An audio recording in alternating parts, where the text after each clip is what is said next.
तंत्र में शरीर महत्वपूर्ण है। साधारण शब्द में कहें तो तंत्र का मतलब तन से, मंत्र का अर्थ मन से और यंत्र का अर्थ किसी वस्तु या मशीन से होता है। इस वीडियो में हम आपको तंत्र मंत्र के सभी स्वरूपों को बताएंगे। हमारे मानव समाज में हजारों तरह की साधनाओं और विद्याओं के बारे में वर्णन मिलता है। साधना से व्यक्ति सिद्धियां प्राप्त करता है। इसके पीछे उनका उद्देश्य आध्यात्मिक लाभ या सांसारिक लाभ प्राप्त करना होता है। मुख्य तौर पर साधना 4 प्रकार के माने जाते हैं। 1. मंत्र साधना, 2. तंत्र साधना, 3. यंत्र साधना, 4. योग साधना। इन चारों साधना के कई प्रकार भी हैं। यहाँ सवाल ये उठता है कि तंत्र साधना लोगों में भय पैदा करती है, क्योंकि मान्यता है कि ये साधना अघोरियों की साधना या भयानक विद्या होती है, जबकि ऐसा है नहीं। तंत्र साधना अलग होती है और अघोर साधना अलग। मंत्र तंत्र और यंत्र में तंत्र को सबसे पहले रखा है। तंत्र एक रहस्यमयी विद्या होती है। हिंदू धर्म के साथ जैन धर्म और बौद्ध धर्म में भी तंत्र विद्या का प्रचलन है।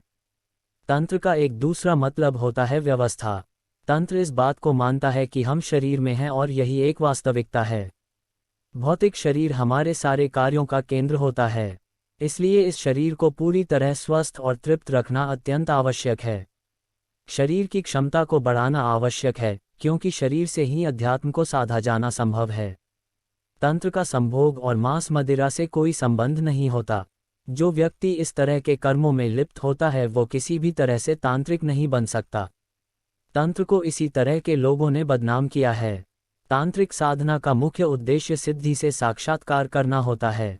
इस विद्या को प्राप्त करने के लिए अंतर्मुखी होकर साधना की जाती है। 2. तंत्र के ग्रंथ। तंत्र को मुख्य रूप से शैव आगम शास्त्रों से जोड़ा जाता है, लेकिन इसका मूल अथर्ववेद में ही पाया जाता है। तंत्र शास्त्र 3 भागों में बंटा हुआ है: यमल तंत्र, आगम तंत्र और मुख्य तंत्र। आगम में रुद्रागम, शैवागम और भैरवागमन मुख्य है। वाराही तंत्र के अनुसार जिसमें देवताओं की पूजा, सृष्टि प्रलय, सत्कर्यों के साधन, शतकर्म साधन, पुरश्चरण और 4 प्रकार के ध्यान योग का वर्णन हो उसे आगम कहा जाता है। जिसमें सृष्टि तत्व, नित्य कृत्य, ज्योतिष, सूत्र, क्रम, युगधर्म और वर्णभेद का वर्णन हो उसे यामल कहा जाता है। इसी तरह जिसमें लय, सृष्टि निर्णय, मंत्र, प्रेम, आश्रमधर्म, कल्प, व्रत कथा, ज्योतिष संस्थान, शौच, अशौच, राजधर्म, स्त्री पुरुष लक्षण, दान धर्म, राजधर्म, युगधर्म, व्यवहार तथा आध्यात्मिक नियमों का वर्णन हो उसे मुख्य तंत्र कहा जाता है। वाराही तंत्र के अनुसार 9 लाख श्लोकों में से 1 लाख श्लोक भारत में है। विस्मृति के कारण तंत्र साहित्य उपेक्षा और विनाश का शिकार हो गया है। आज के समय में तंत्र शास्त्र के अनेकों ग्रंथ लुप्त हो गए हैं। वर्तमान में मिली जानकारी के अनुसार 199 तंत्र ग्रंथ मौजूद हैं। 3. रहस्यमयी विद्याएं। तंत्र में बहुत सारी विद्याएं शामिल हैं। उसी में से एक है गुह्य विद्या। गुह्य का मतलब होता है रहस्य। तंत्र विद्या से व्यक्ति अपनी आत्मशक्ति को बढ़ाकर कई तरह की शक्तियों से संपन्न बन सकता है और यही होता है तंत्र का मूल उद्देश्य। इसी तरह तंत्र विद्या से ही त्राटक, सम्मोहन, इंद्रजाल, त्रिकाल, अपरा, परा और प्राण विद्या का जन्म हुआ। तंत्र से उच्चाटन, विद्वेषण, मोहन, वशीकरण और स्तंभन क्रियाएं की जाती है। इसी तरह मनुष्य से जानवर बन जाना, एक साथ 5-5 रूप बना लेना, गायब हो जाना, विशाल पर्वतों को उठाना, समुद्र को लांघ जाना, करोड़ों मील दूर के व्यक्ति को भी देख लेना और उससे बात कर लेने जैसे कई कार्य तंत्र विद्या की वजह से ही संभव होता है। 4. तांत्रिक गुरु। तंत्र के प्रथम उपदेशक भगवान शंकर हुए और उनके बाद भगवान दत्तात्रेय, बाद में सिद्ध योगी शाक्त और नाथ परंपरा का चलन है।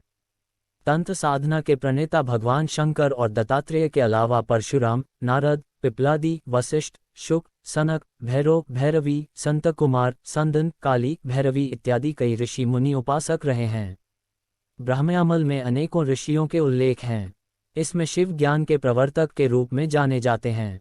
उनमें बृहस्पति, उष्णा, सनत कुमार, दधीची आदि के नामों के उल्लेख मिलते हैं। जयद्रथ्यामल के मंगलाष्टक प्रकरण में बहुत सारे ऋषियों के नाम तंत्र प्रवर्तक के रूप में है, जैसे सनक, दुर्वासा, कश्यप और विश्वामित्र जैसे ऋषि। 5. तंत्र हथियार। प्राचीन काल में तंत्र के माध्यम से ही घातक हथियारों को तैयार किया जाता था, जैसे नागपाश, पाशुपतास्त्र और ब्रह्मास्त्र इत्यादि। पदार्थों की रचना, विनाश का भारी काम और परिवर्तन बिना किसी यंत्र की सहायता से तंत्र के द्वारा किया जा सकता है। विज्ञान के इस तंत्र भाग को सावित्री विज्ञान, वाम मार्ग, तंत्र साधना जैसे नामों से पुकारा जाता है। 6. तांत्रिक साधना। तांत्रिक साधनाओं को मुख्य रूप से 3 मार्ग, वाम मार्ग, मध्यम मार्ग और दक्षिण मार्ग बताया गया है। हालांकि ये मुख्य रूप से 2 प्रकार के होते हैं, एक वाम मार्गी तथा दूसरा दक्षिण मार्गी। 7. तंत्र के प्रतीक। आंगन द्वारों पर चित्रित की जाने वाली अल्पना, हाथों में लगाई जाने वाली मेहंदी, त्रिकोण से बनाए गए स्टार के बीच स्वास्तिक या ओम का चिन्ह इत्यादि तंत्र के प्रतीक होते हैं। तंत्र के दूसरे प्रतीक भी होते हैं, जैसे योग की कुछ मुद्राएं, क्रियाएं इत्यादि। 8. तांत्रिक मंत्र। तांत्रिक मंत्र मुख्य तौर भरती तरह के होते हैं। शाबर मंत्र, तांत्रिक मंत्र, वैदिक मंत्र। तांत्रिकों के बीच मंत्रों में ह्रीं, क्लीं, श्रीं, ऐं, क्रूं इत्यादि अक्षरों का प्रयोग होता है। जिन मंत्रों में शुरुआत में इस तरह के अक्षर होते हैं वो सभी तांत्रिक मंत्र हैं। एक अक्षर से पता चल जाता है ये मंत्र किस देवता का है। जैसे काली माता के लिए क्री का प्रयोग करते हैं और लक्ष्मी माता के लिए श्रीं का प्रयोग किया जाता है। 9. तंत्र साधना के देवी और देवता। तंत्र साधना में अष्टभैरवी, देवी काली, 10 महाविद्या, नवदुर्गा, 64 योगिनी देवियों की साधना होती है। इसी तरह देवताओं में काल भैरव, भकुट भैरव, नाग महाराज की साधना होती है।